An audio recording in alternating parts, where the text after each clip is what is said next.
Good to have you back on Global Business Report. Now to a global report on the exploding world of franchising in Nigeria and the business behind one of the biggest economic drivers in Africa. Many analysts today overwhelmingly agree that franchising, the practice of using another firm's successful business model, is an effective way to tap into the business potential of Nigeria's massive consumer market. With a population estimated at about 200 million people, Nigeria is Africa's largest consumer base by far, with an economy that's been feted as the biggest on the continent.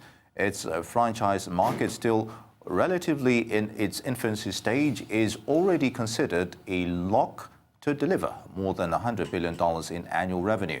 While buying a franchise saves investors the trouble of having to build a brand, heavily market product, as well as acquire and fight for customers, there are still several challenges for both investors and potential owners alike. And joining me now to break down the business and strategy on becoming a successful franchisee in Africa, Chiagozie Nwizu, Managing Consultant and Chief Executive Officer at Franchise Business Development Services. We also have Ngozi Aderibigbe, Head of Commercial IP Practice at Jackson, Etty and Edu law firm. Thanks for joining us, you both. It's good to have you. Good to be here. Thank you, Nii. Very good. It's a pleasure to be here. All right. I'm going to start with you, Chiagozie. What are the biggest challenges facing potential franchisees in Nigeria? I guess that's the obvious thing going on now. Okay. I would say it's a challenge of lack of awareness, lack of knowledge. We've seen a number of investors who are franchisees who have taken up franchise opportunities for whom probably was not all rosy because they probably didn't have good knowledge of what the relationship between a franchisor and a franchisee would be.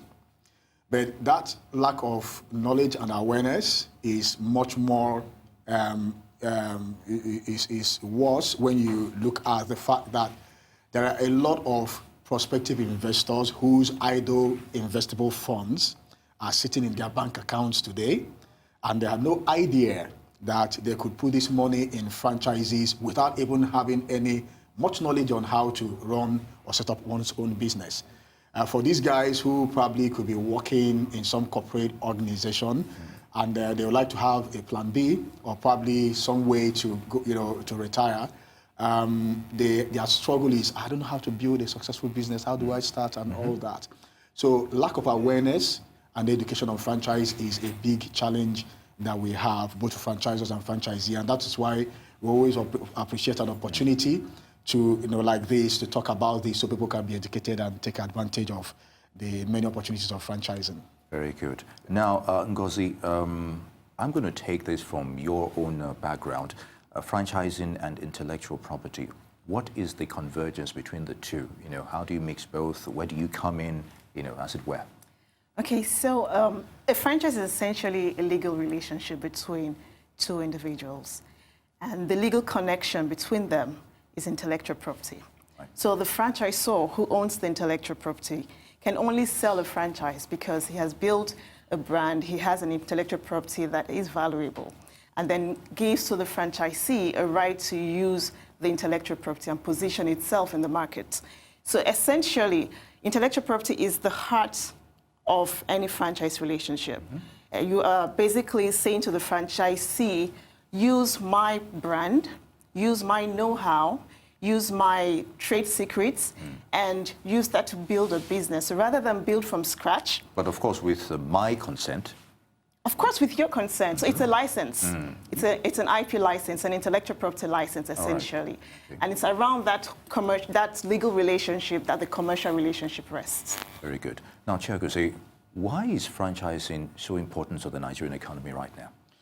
Okay, I'm thinking that franchising, from what we've seen so far, is a major, it's going to be a disruptor, and it's actually already disrupting the way things are going on in the SME ecosystem.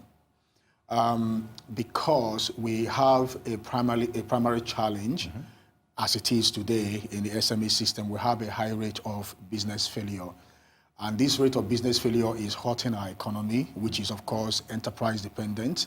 It's not oil and gas driven, as we all know. So Well, it's very entrepreneurial. The average guy you see had either tried his hands in the business or has something going on by the side, or is fully an entrepreneur. But again, we have a poor culture in ways we start businesses, to take our time, come up with a business plan, research a business appropriately, and then venture following the plans and building a proper business system. And then we can end up having this business scale up and expand globally, and in fact outlive the individual that built it.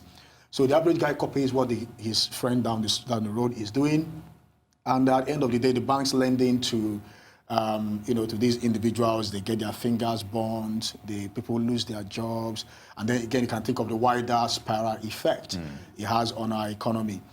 This was what we identified, and we began to, franchise is known globally, but the way we've been doing it in Nigeria, in the industry, we've been consciously building things, is that we've looked at our people, our individuality, and we know that our people have this ego thing. I want to do my own thing. I don't want to support another man's business. And we're introducing franchising in a way that the guy invests in to leverage a proven business system that he will invest his funds in, and he has very little chance of failure. Yeah. Right? Just like you see in other countries, like in South Africa, franchise has recorded only 5% failure rate compared to, like in Nigeria, where we have about 80% failure rate. Wow, that is a lot. So today we've seen results. So talking about the opportunities to the economy, we have business sustainability. That is what is most important. That the business we started today, we can find it still being around in a couple of years. Job creation, it has a higher level of job creation, and then there's so much of other things going on with projects, with international development agencies and the government and all the rest of them, happening. So that is what we've been building on all along, and creating an enabling environment to be able to sustain this business idea. Very good. Creating an enabling environment, that means the government itself has to encourage all that. And I can tell you how demoralizing it can be starting up a business and not making headway. Now, Ngozi, from a legal point of view, what has been the main challenge for potential franchisees, especially on new startup businesses? Okay, so taking it off from what Chiagozie has said, there is a lack of knowledge. And that comes with a lack of understanding that a franchise model is different from the regular business model. Okay. So what we find is people want to carry on business as if they don't owe any accountability to the franchisor. So is that where you come in, in terms of legal advice, when you have to, there are some legal hurdles they have to go through, because this is someone else's business model. So the realization that there is an intellectual property license that regulates the relationship between the two parties is a key issue. Now, what we have seen is there's a lot of dispute that arise once franchisees don't have this basic legal understanding of the fact that they are mere licensees and they have some obligations under the license to the franchisor. So that education becomes a problem, because at the end of the day, we are seeing increasing cases of disputes, which then turns around to discourage other franchisees from getting into the system. So we think we see our role as legal advisors as first educating both parties on what is expected of them. The franchisor has its own obligations and duties, and the licensee must also be awake to its own duties and obligations. We think that that's the basic thing. And then from a regulatory perspective, we don't have a primary regulation that controls the franchise system, but we do have intellectual property laws. And as outdated as those laws may be today, we are of the firm belief that if they are used appropriately, if there's adequate awareness on what those laws are, it's enough to carry the franchise industry to where it needs to be. So we are advocating for, whilst we're advocating for better IP laws, we're also educating the parties involved in the franchise relationship on what their rights are under those laws, understanding the nature of intellectual property rights. They're intangible rights, and as such, it's easy for people to assume that they don't exist because it's not tangible, it's not something you can hold on to. But indeed, they are, they convey the same value as any other property, and it's that awareness that we need to begin to build into the system. A country like the United Kingdom, they don't have a franchise law as well, but they have a franchise business that thrives. So we don't believe that the absence of the law is the reason why our franchise system can't move forward. Our role is to infuse the ecosystem with the right information and to help people to build the relationship they need to build. Very good, Ngozi. And on a final note, I would like your input on this briefly. In terms of developing the franchise business in Nigeria, what steps should be taken, as it were, briefly? Okay, our organization, Franchise Business Development Services, what we do is to help businesses that have proven systems and have been able to demonstrate that they are franchisable by replicating that successful model at other locations. We help them take them through processes for them to develop a franchise system, right? And then we get them to do a pilot by opening a first franchise outlet. So, and for this, we are, in fact, doing a project which is called Niger Business Scale Up, where we are identifying 50 most franchisable businesses across the country. And in fact, we are more like looking for a diamond in the rough. The best of them is going to have access to free 3 million naira worth consultancy services to develop a franchise. And then we launch that franchise. And so doing, we are looking that in the next 6 months down the line, we'll have a pool of 60 new businesses in the retail, in the services, and other forms of businesses that are franchising. So there are equally so many other projects that are in the pipeline, which I think the viewers out there should know about, and so that it helps them, the information, that's part of that education, to key into the franchising opportunities.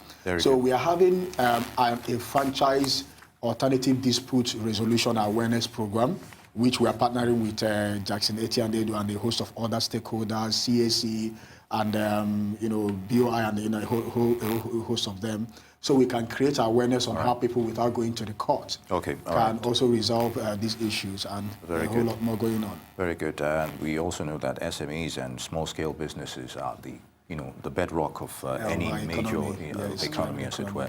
All right, Ngozi, Aderibigbe, and Chiagozie, Nwizu, a pleasure to have you on the program. Same here. Thank you. That's Global Business Report. Stay tuned to Arise News. But for now, on behalf of the teams here in Lagos and London, thanks for your company. I'm Nwizu.